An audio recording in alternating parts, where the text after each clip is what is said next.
quero convidar a igreja a abrir a palavra do Senhor em Lucas, capítulo 6, verso 12.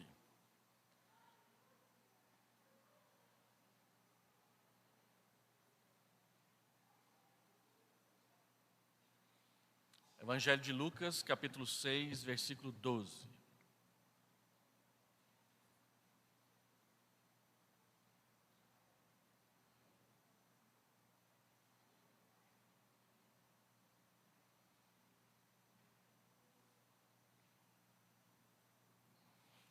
Naqueles dias, retirou-se para o monte a fim de orar e passou a noite orando a Deus.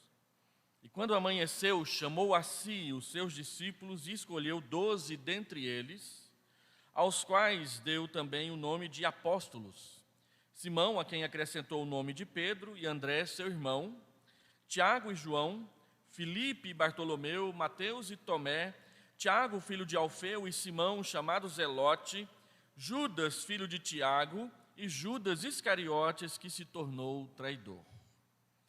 E descendo com eles, parou numa planura onde se encontravam muitos discípulos seus e grande multidão do povo de toda a Judéia, de Jerusalém, do litoral de Tiro e de Sidom, que vieram para ouvirem e serem curados das suas enfermidades. Também os atormentados por espíritos imundos eram curados. E todos da multidão procuravam tocá-lo, porque dele saía poder e curava a todos. Então, olhando ele para os seus discípulos, disse-lhes: Bem-aventurados vós, os pobres, porque vosso é o reino de Deus. Bem-aventurados vós, os que agora tendes fome, porque sereis fartos. Bem-aventurados vós, os que agora chorais, porque haveis de rir. Bem-aventurados sois quando os homens vos odiarem, e quando vos expulsarem da sua companhia, vos injuriarem e rejeitarem o vosso nome como indigno, por causa do Filho do Homem. Regozijai-vos naquele dia e exultai, porque grande é o vosso galardão no céu, pois dessa forma procederam seus pais com os profetas. Embora eu tenha lido até o verso 23, eu quero me concentrar somente no verso 12 até o verso 16. Vamos orar.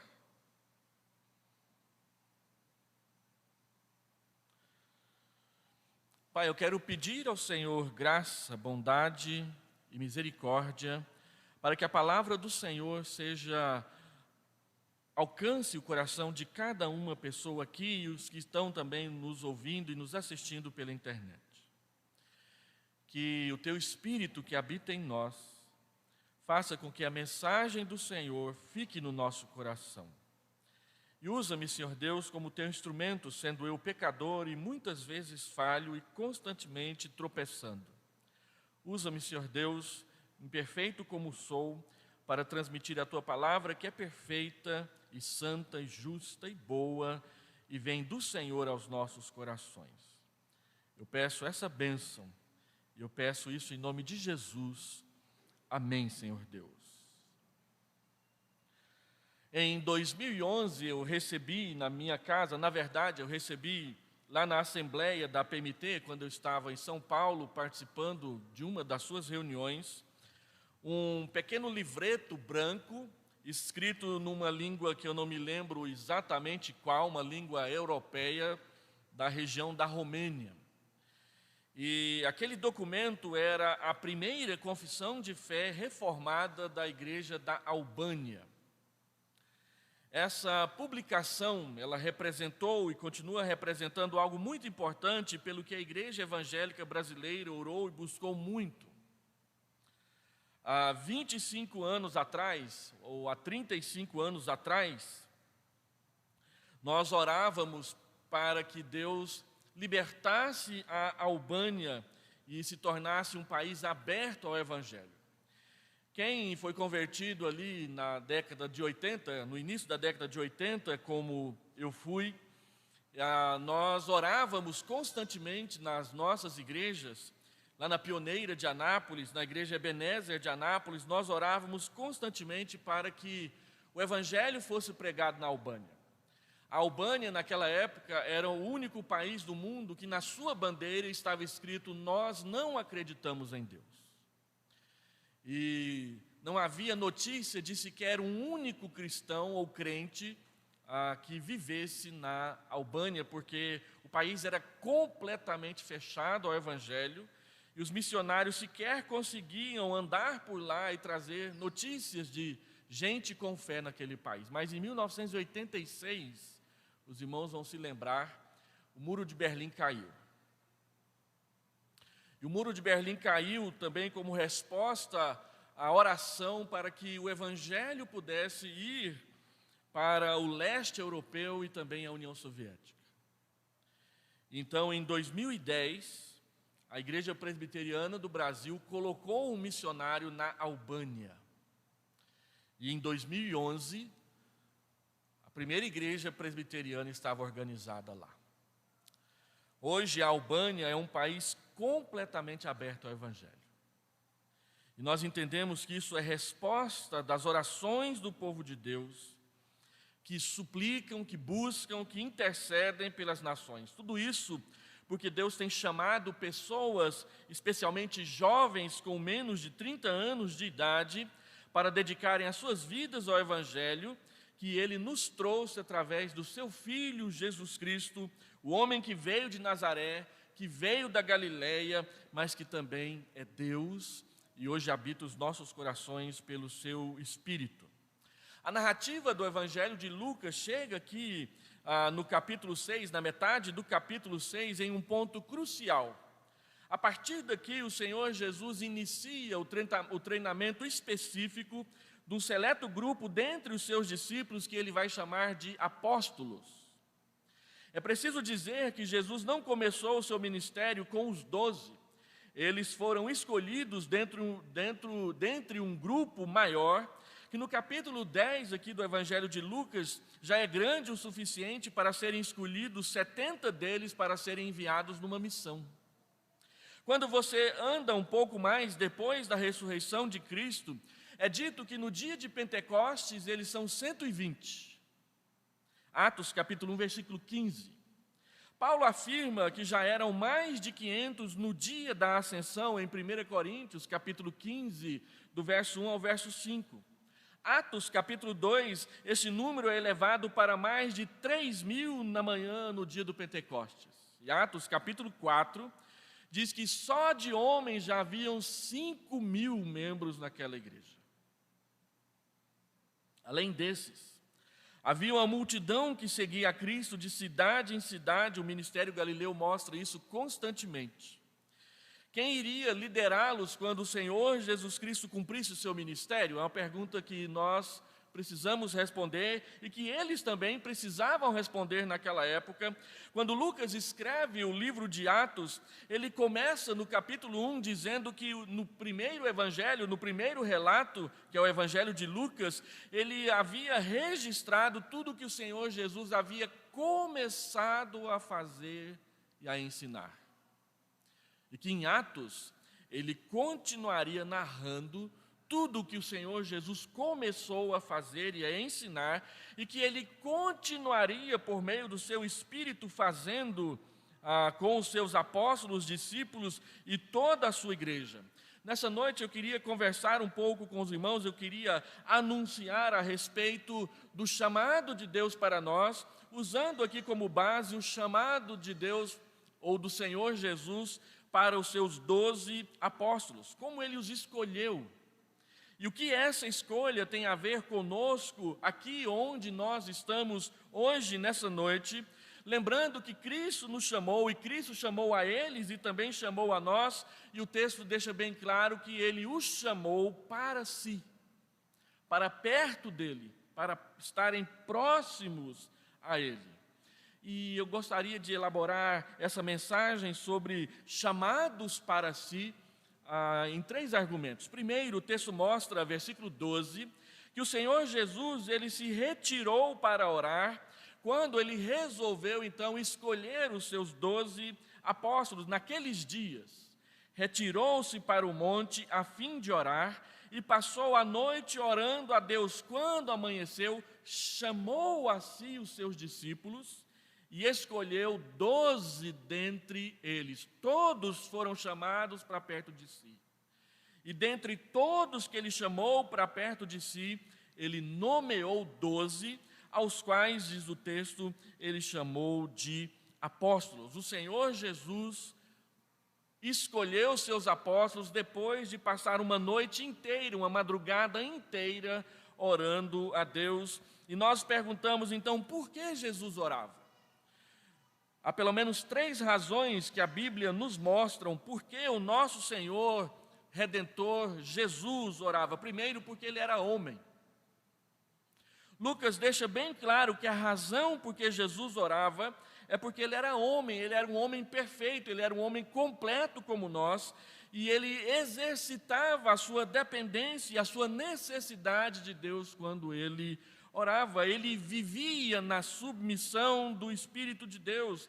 Ele desenvolveu todo o seu ministério, conforme capítulo 4, versículo 14 diz, no poder do Espírito. Ele orava porque ele era homem. Segundo, ele orava porque ele precisava da comunhão com o Pai. A sua humanidade exigia que ele mantivesse comunhão com Deus, do modo como todos os homens a quem ele veio a salvar também mantinham e deveriam manter. Nós oramos porque nós precisamos da comunhão do nosso Pai. Nós suplicamos porque nós precisamos que Deus esteja perto de nós, porque se Deus não está perto de nós, ou se nós achamos ou percebemos que Deus não está perto de nós, nós não conseguimos acertar uma bola dentro. E o Senhor Jesus estava plenamente consciente disso, de que para que ele cumprisse a vontade do Pai, ele tinha que estar em completa sintonia com o Pai. E é por isso que ele orava. Mas ele orava também, em terceiro lugar, porque ele precisava da orientação do Pai. De acordo com a narrativa de Lucas, e em todos os momentos importantes da vida do Senhor Jesus Cristo, do seu nascimento milagroso até a sua morte na cruz, ele gastava tempo orando ao Pai, buscando a sua vontade, buscando viver para o seu inteiro agrado e para a sua inteira glória.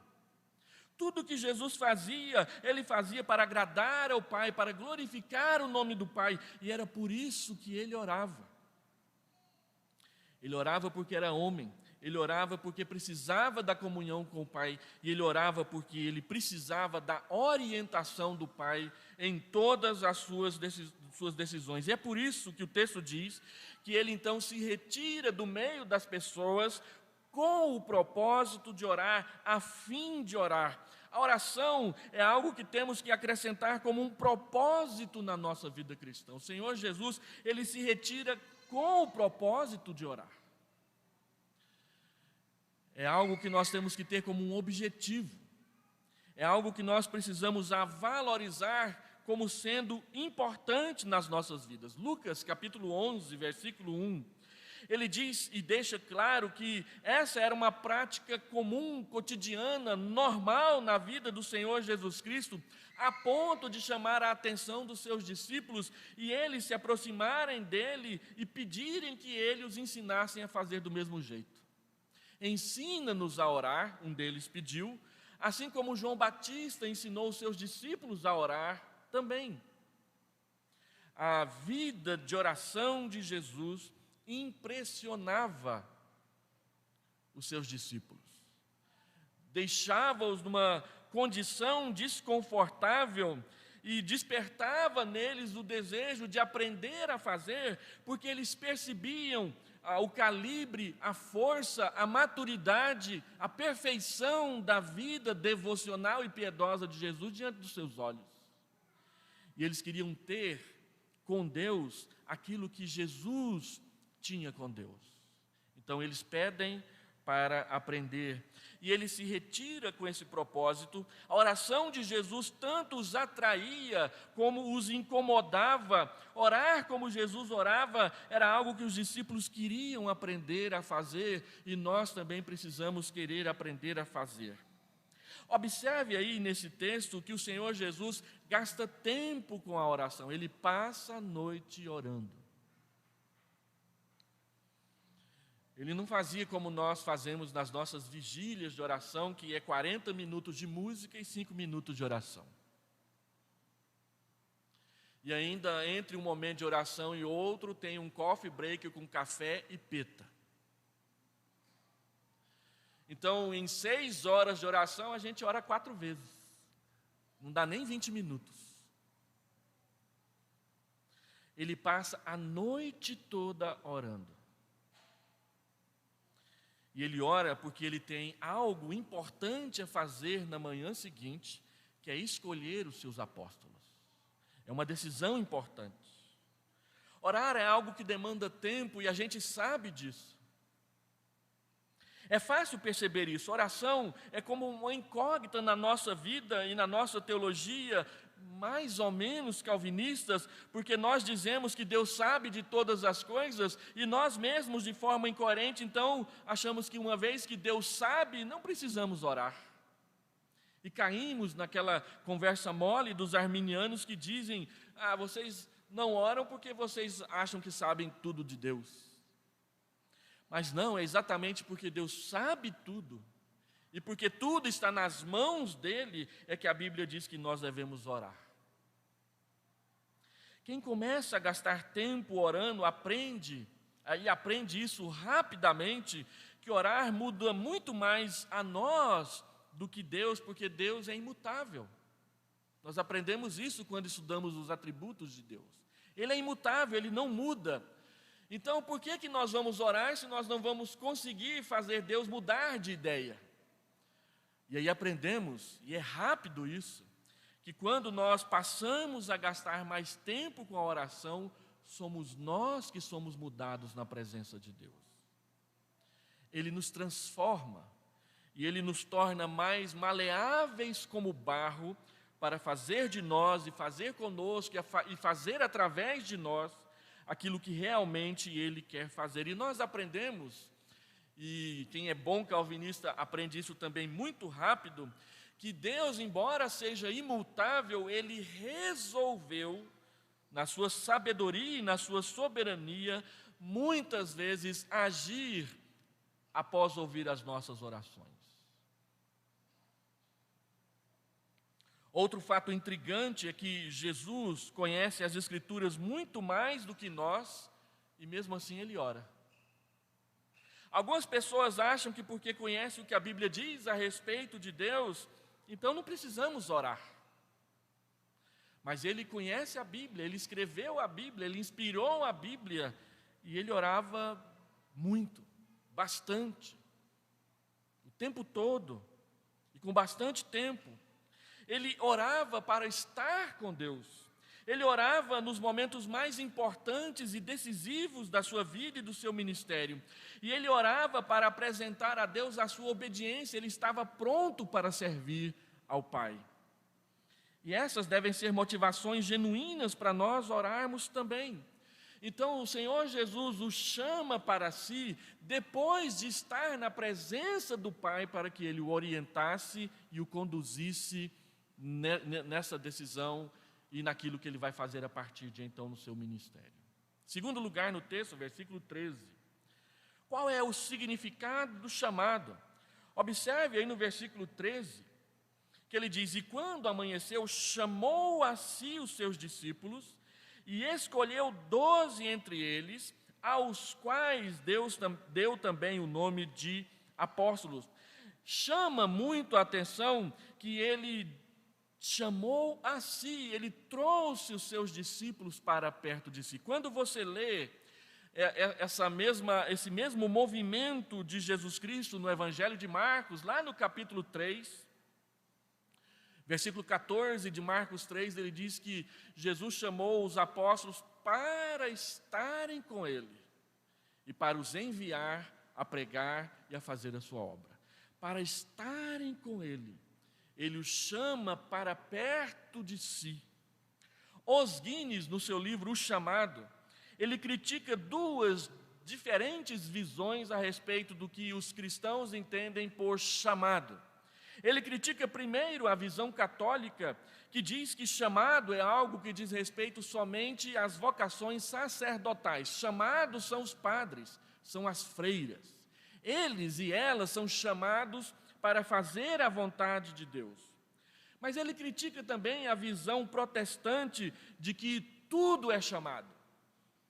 Tudo na vida cristã é chamado. Ele diz, não é só uma coisa, mas também não é isso tudo. Qualquer coisa que você olha e põe o olho e diz, Deus me chamou para isso. Mas a sua conclusão no final é que somente quando respondemos a Cristo e seguimos o seu chamado pessoal a nós, é que nos tornamos quem somos de verdade, com personalidade própria. Para os Guinness, chamado é exatamente quando Jesus nos traz para perto de si, quando Ele muda as nossas vidas, quando fica claro para nós que nós pertencemos somente a Ele. Nós não somos, na verdade, apenas um rótulo ou uma estatística numa pesquisa sociológica, psicológica ou política. Nós somos alguém com quem o Senhor Deus, por meio de seu Filho Jesus Cristo, se envolveu e continua se envolvendo pessoalmente. Ele chama e separa os apóstolos, mas depois de chamar todos que o estavam seguindo e que eram discípulos para perto, fica bem claro que, embora os apóstolos terão uma tarefa especial e receberão um treinamento específico, ele não descartou ninguém daqueles que pertencem a ele. Ser chamado por Deus nas Escrituras significa pelo menos 4 verdades. Primeiro, o chamado tem um significado simples e direto, que é chamar a atenção para si. Cristo chamou os apóstolos para estarem com Ele e Ele nos chamou para si. Ele nos chamou para que nós olhássemos com atenção para Ele.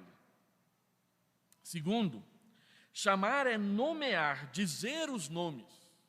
É por isso que Deus, quando chama Moisés, Ele chega para Moisés e diz, Moisés, Moisés. Quando Ele chama Samuel, Ele começa dizendo, Samuel, Samuel. Deus chama as pessoas pelos nomes. E ao fazê-lo nas Escrituras, esse chamado de Deus é mais do que simplesmente Deus dizer quem somos por nomear os nossos nomes, mas é também e principalmente Deus nos chamando para sermos quem Ele quer que nós sejamos. Ele chama Gideão e Gideão diz, eu não sirvo para nada, eu sou pobre, minha família é pequena, a gente passa fome e estou morrendo de medo. É o resumo de Juízes capítulo 6. Mas Deus vira para ele e diz, ser forte, homem valente, vai nessa tua força, porque você vai derrotar os midianitas como um só homem. Gideão olha para si e ele não vê essa valentia toda, mas Deus vê.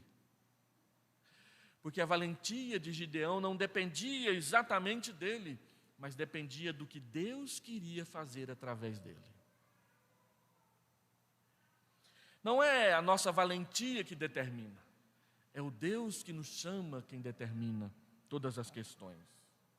Então, Deus chega para Josué e diz, não tenha medo, seja forte, seja corajoso, porque você vai fazer tudo o que eu disser para você fazer. Ora, Deus havia dado uma tarefa para Moisés, e Deus quer deixar Josué bem tranquilo de que a tarefa que ele deu para Moisés, ele deu para Moisés, mas a tarefa que ele deu para Josué, ele não deu para Moisés.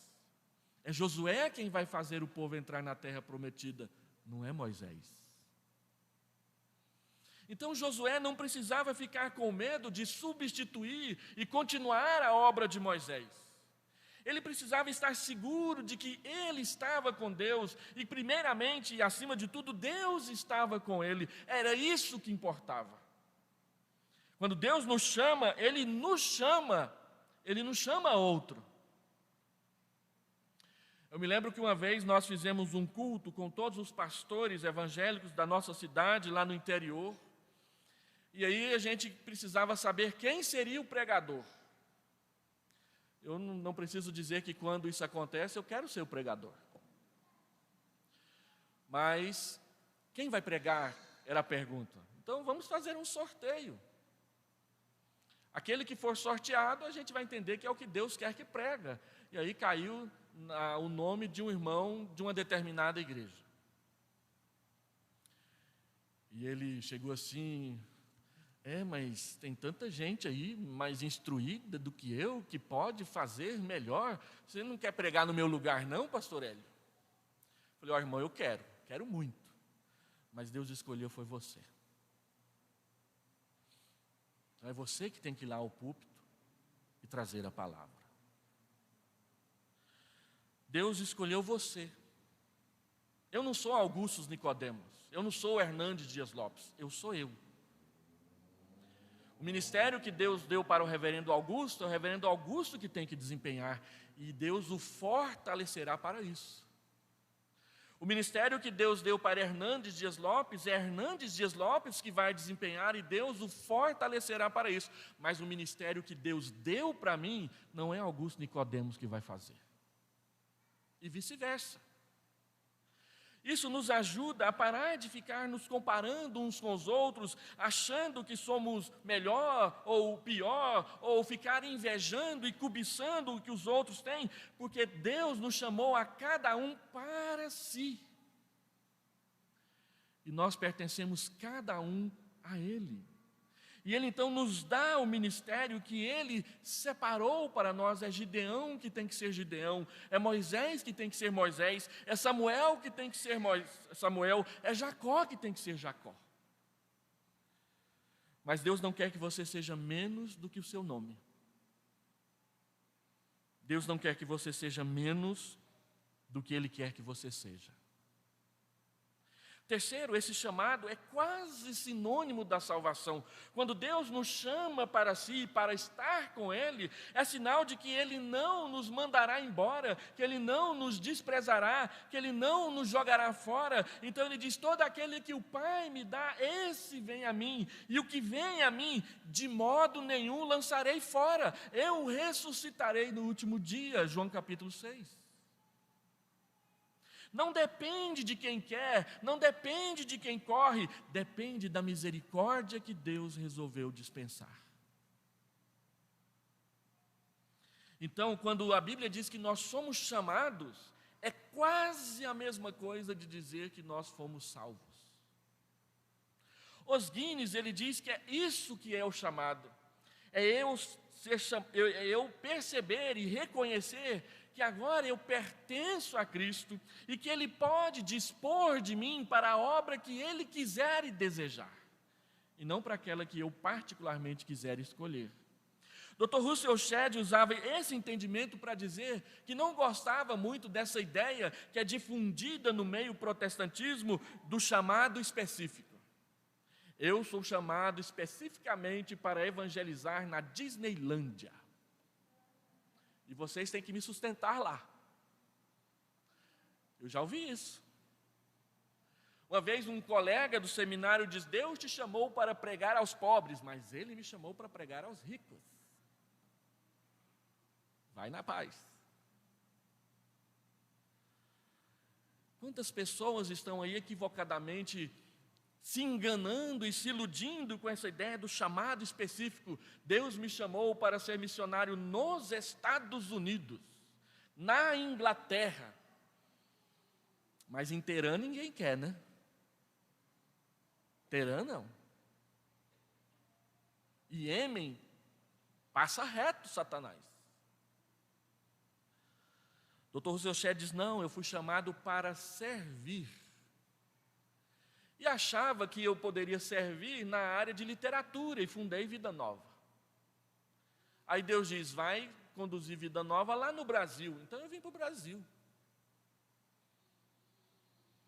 Não tem essa história de chamado específico.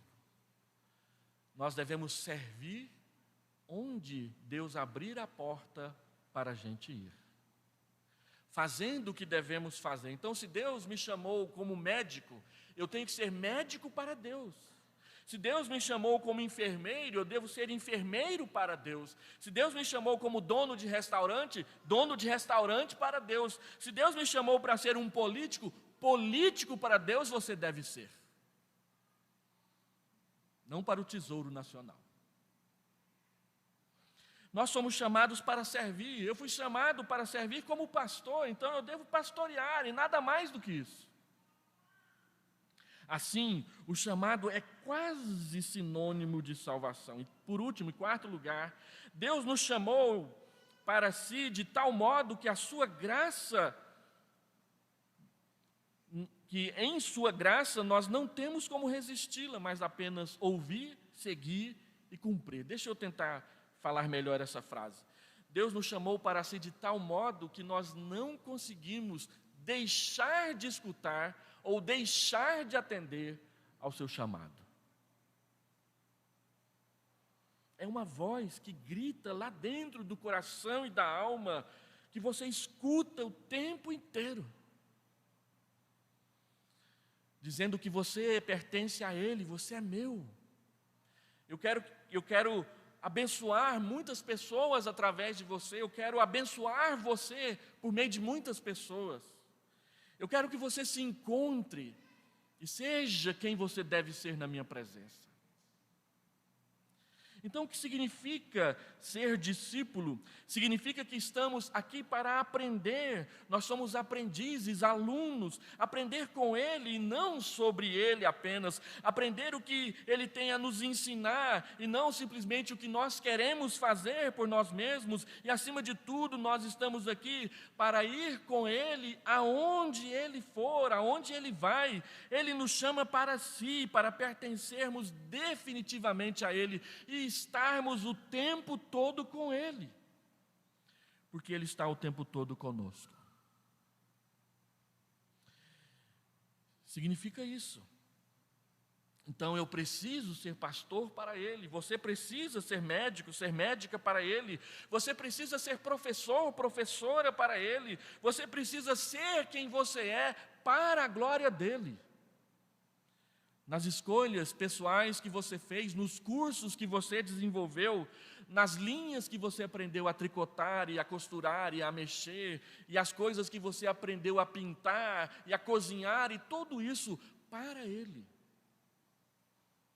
É assim que você será feliz. Em terceiro e último lugar, o texto nos mostra que Ele escolheu dentre os seus discípulos, do meio dele, os apóstolos, versículo 13 a versículo 16, eles foram escolhidos dentre os que já eram discípulos. Jesus chama para as funções de liderança aqueles que já são contados entre os seus discípulos, os seus aprendizes, os seus alunos. Como servir a Deus sem ser publicamente um discípulo seu, tornando-se membro da sua igreja? É exatamente assim, pois, quando o Espírito Santo ordena a igreja de Antioquia, que estava ali feliz com os seus 5 pastores e não parava de crescer, então o Espírito Santo vem e diz para a igreja: separa para mim Barnabé e Paulo, o primeiro pastor e o principal mestre. E a igreja não podia fazer nada mais, nada menos do que orar com eles e dizer: vai. Porque o Espírito Santo diz para a igreja assim: separai-me, separem para mim. Então, quando Deus separa as pessoas para Ele, logo de cara a gente aprende que os maiores beneficiários do chamado são aqueles que vão poder gozar de estar perto dEle. Deus chama pessoas para enfrentar o sofrimento onde há perseguição, mas eles estarão bem, porque estarão na sua mão. Eu estou publicando um livro sobre a história da IPB em Goiás, e algo que me impressionou muito, que me motivou a escrever esse livro, foi conhecer a história, lendo o livro de Atos, aquela leitura que ninguém na igreja gosta, a história de Valdemar Rose. Talvez alguns dos irmãos aqui mais antigos tenham até conhecido ele pessoalmente uma vez ou outra. Valdemar Rose foi um gigante do presbiterianismo na nossa região. Eu contei pelo menos 17 igrejas que ele plantou sozinho, andando a pé, a cavalo, de bicicleta, de carona de caminhão, e às vezes o avião da missão levava mais perto. Eu fico impressionado, e os irmãos vão ler no meu livro, na história da igreja de Nova Glória, quando ele foi lá a primeira vez. Ele saiu de Séries com um cavalo, a Bíblia e um facão. E ele então soube que havia uma cidade ali perto. E ele foi para lá plantar uma igreja presbiteriana. Ele chegou num lugar onde a floresta estava tão densa que ele teve que deixar o cavalo e foi cortando ali, fazendo uma picada para ele atravessar, quando de repente a cidade abriu diante dos seus olhos. Em 1973, vários pastores e evangelistas mulheres aqui de Goiás escreveram várias cartas para a missionária Frances Esser, que estava se aposentando no IBEL, agradecendo a força e a influência dela na vida deles. Um dos que escreveu uma carta foi Valdemar Rose. E eu extraí um pequeno trecho da carta, eu tenho o original da carta lá em casa, que eu consegui lá no IBEL. Um pequeno trecho da carta, ele disse assim para a missionária Frances S. Olha, você me chamou e me disse, venha para o IBEL participar da conferência e fique para estudar. Então ele diz, eu fui e fiquei. E depois disso, Deus me usou para plantar inúmeras igrejas e em inúmeros lugares. Ele termina falando algo mais ou menos assim.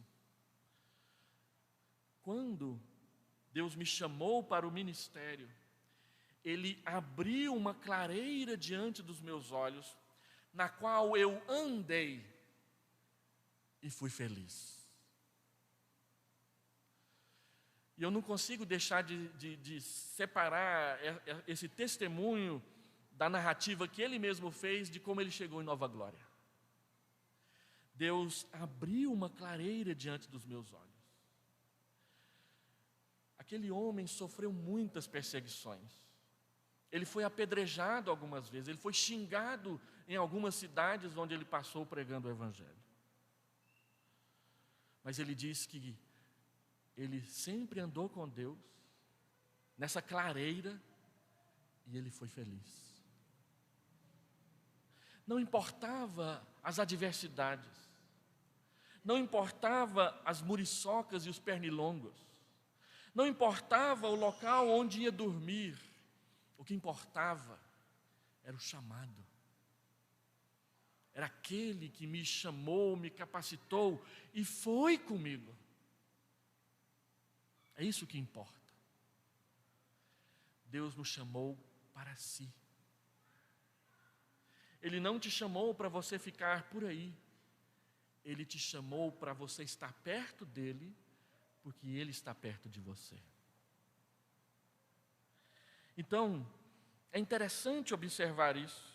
É importante ressaltar que o chamado é uma ação do próprio Deus. Ele chama. O chamado inclui uma separação, uma delimitação de fronteiras, na qual eu sou o que eu faço. E assim eu passo a ser o pastor, o mecânico, o médico, o missionário, a dona de casa, a enfermeira, a secretária, a mulher de negócios, para a glória de Deus. E não só para ganhar dinheiro, ou fama, ou ter sucesso. Em todos esses campos nós devemos ser instrumentos de Deus para a difusão do seu reino e da sua glória. Mas o que encanta a gente aqui no texto, é que o chamado nos conduz na direção do Espírito. O Espírito Santo se volta para a igreja de Antioquia e diz para ela, separem para mim Paulo e Barnabé. Separem para mim. Eles vão estar com o Espírito. Eles vão estar debaixo do controle da ação do Espírito. Eles vão estar onde o Espírito quer que eles estejam, porque o Espírito irá diante deles e irá com eles onde quer que eles forem. O Senhor Jesus prometeu que seria assim, quando na sua ressurreição Ele chama os apóstolos, os discípulos e diz para eles, ide por todo mundo, pregai o Evangelho a todas as nações, e eis que estou convosco todos os dias até a consumação do século. Você pode ter vergonha, você pode ser tímido, você pode gaguejar, você pode ficar com a orelha queimando na hora de falar de Jesus. Isso não é importante. O importante é falar de Jesus.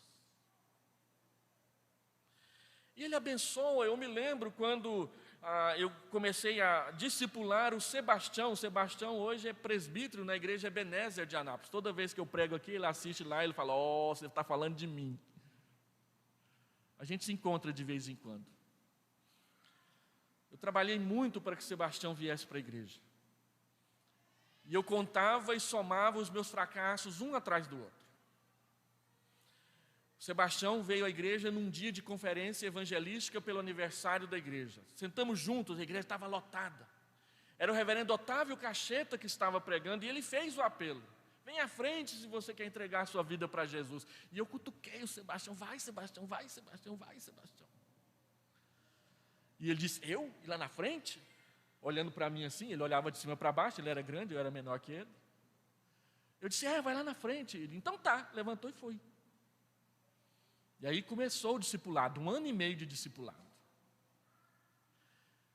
Ele vivia tropeçando, e eu tropeçava com ele. Eu dei uma Bíblia de presente para ele e parecia que ele não lia. Ele vivia fazendo coisa errada. Aí um dia eu falei: "Eu vou lá na casa do Sebastião." Peguei minha Bíblia, fui lá na casa dele, perguntei para a dona Olária, sua mãe: "Cadê o Sebastião?" "Está lá no quarto." "Posso ir lá?" "Pode." Então eu fui. "Sebastião, ajoelha aí que nós vamos orar agora." Ele era grande, 1,90 m. Aí ele ajoelhou, a gente orou junto: "Ó Senhor Jesus." No dia seguinte, na semana seguinte, cadê o Sebastião na igreja? Aí um dia ele foi fazer uma coisa errada. Ele disse que estava lá fora esperando a pessoa para ir fazer a coisa errada junto com ele. Aí deu um clique na cabeça dele: "Sebastião, o que você está fazendo aqui? Você é crente." E ele disse que dali ele foi embora, não fez a coisa errada que ele ia fazer, e ele começou a mudar de vida. Eu nem estava perto, estava bem longe. Deus trabalha no coração das pessoas, e Ele usa até você, até eu. Ele abençoa as nossas vidas. Eu queria falar um pouco mais sobre a diferença entre apóstolos e neoapóstolos, mas nós vamos deixar isso para uma outra oportunidade. Deixa eu concluir aqui a mensagem. O que a gente aprende com essa ação do Senhor Jesus quando Ele chama os seus discípulos e os organiza de 2 em 2 para que eles possam trabalhar juntos numa equipe? O que eu levo para casa? Primeiro, é tempo de responder ao chamado do Senhor Jesus para você. Chamado, em primeiro lugar, para aprender a orar com Ele. Todos nós temos algo a dizer de negativo da nossa vida de oração. Eu tenho muito a dizer de negativo da minha vida de oração. Eu posso falar de períodos da minha vida de oração que eu tenho saudade e gostaria de voltar a fazer daquele jeito de novo. A gente precisa aprender a ver como o Senhor Jesus viveu aqui e imitá-lo, aprender com Ele, a procurar fazer do mesmo jeito, descobrir que orar não é perder tempo, mas é ganhar tempo. Um pastor disse que um dia estava na sua casa e ele havia resolvido dar o dízimo do dia para Deus na vida devocional. Um dia tem 24 horas, então eu vou gastar 2 horas e 40 minutos lendo a Bíblia, orando, intercedendo pelas pessoas. E assim ele começou. Aí o telefone toca: "Pastor, o que o senhor está fazendo?" "Eu estou orando." Já que o senhor não está fazendo nada, vamos fazer uma visita. Nós ainda achamos que orar é não fazer nada. Nós ainda achamos que orar é perder tempo. Nós ainda achamos que quando alguém aparece aqui dizendo que a gente precisa orar mais, a gente precisa colocar ele de canto e questionar se ele realmente é crente de verdade, do jeito que a gente gosta. Segundo, é preciso aprender que para ser discípulo útil e comprometido, é preciso seguir Jesus. Não ser um seguidor de Jesus de cidade em cidade, como a multidão fazia, mas ser um discípulo comprometido com Jesus. Estar atento ao que Ele diz na sua palavra e procurar fazer. E terceiro, É preciso atender o chamado para dedicar a Ele a nossa vida, especialmente a nossa juventude. E aqui eu queria falar aos jovens. Jovem tem uma capacidade tremenda de desperdiçar tempo, de matar o tempo, de deixar o tempo passar. Mas quando você olha para a Bíblia Sagrada, você vê que Deus chamou muitos jovens para poder servi-lo. O próprio Senhor Jesus fez tudo o que Ele tinha que fazer entre os 30 e os 33 anos de idade no seu ministério. Ele era jovem. E a pergunta é a seguinte: será que os discípulos, os 12 apóstolos, eram idosos e adultos? Claro que não, porque eles viveram bastante tempo depois da morte e da ressurreição de Jesus. João foi morrer lá para o ano 90. O que quer dizer que ele tinha menos de 20 anos quando ele resolveu seguir Jesus. Ou você nunca pensou sobre isso? Ele era um adolescente quando ele começou a seguir Jesus. Então, se olharmos para o fim da vida da maioria dos apóstolos, quando foram martirizados nas décadas de 60 e 90, poucos deles deveriam ter mais de 30 anos e serem casados com filhos nessa época. Apenas de Pedro é dito que ele era casado. Todos os outros não se diz nada a respeito de esposa, namorada ou qualquer coisa parecida. Assim, meus irmãos, entendam isso. João morreu entre o ano 90 e o ano 100, idade avançada, provavelmente na ilha de Patmos. Alguns sugerem que ele tinha 90 anos de idade, por isso dificilmente ele teria mais de 20 anos de idade aqui. Apenas Pedro é dito o que eu falei. Paulo chama a si mesmo de Paulo, o velho, em Filemon, versículo 9. Sabe-se que ele foi martirizado por Nero que reinou entre o ano 37 e 68, então provavelmente Paulo deve ter sido martirizado no mais tardar entre 64 e 68, no final do reinado de Nero, tendo provavelmente 75 anos de idade. Mas quando as roupas de Estevão foi colocada aos seus pés, a Bíblia diz que ele era um moço.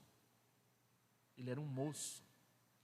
E alguns dizem que ele tinha mais ou menos 36 anos de idade quando Jesus o chamou para ser apóstolo.